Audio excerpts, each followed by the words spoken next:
ایک امیر المومنین حضرت علی علیہ السلام کے خطبات عالیہ نہج البلاغہ کا خطبہ نمبر 128۔ امیر المومنین حضرت علی علیہ السلام کو جب یہ اطلاع ملی کہ حضرت ابو ذر کو رزبہ کی طرف جلا وطن کیا گیا ہے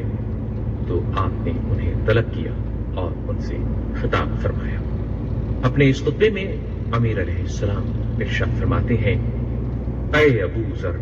تم اللہ کے لیے غضبناک ہوئے ہو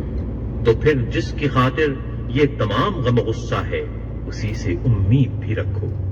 ان لوگوں کو تم سے اپنی دنیا کے متعلق خطرہ ہے اور تمہیں ان سے اپنے دین کے متعلق اندیشہ ہے، لہذا جس چیز کے لیے انہیں تم سے کھٹکا ہے وہ انہی کے ہاتھوں میں چھوڑ دو، اور جس شے کے لیے تمہیں ان سے اندیشہ ہے اسے لے کر ان سے نکل بھاگو۔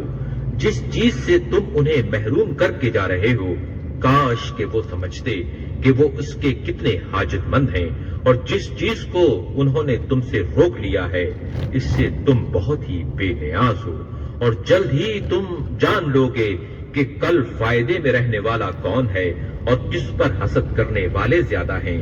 اگر یہ آسمان و زمین کسی بندے پر بند پڑے ہوں اور وہ اللہ سے ڈرے تو وہ اس کے لیے زمین و آسمان کی راہیں کھول دے گا۔ تمہیں صرف حق سے دلچسپی ہونا چاہیے اور صرف باطل ہی سے گھبرانا چاہیے۔ اگر تم ان کی دنیا قبول کر لیتے تو وہ تمہیں چاہنے لگتے، اور تم اس میں سے کوئی حصہ اپنے لیے مقرر کرا لیتے تو وہ تم سے مطمئن ہو جاتے۔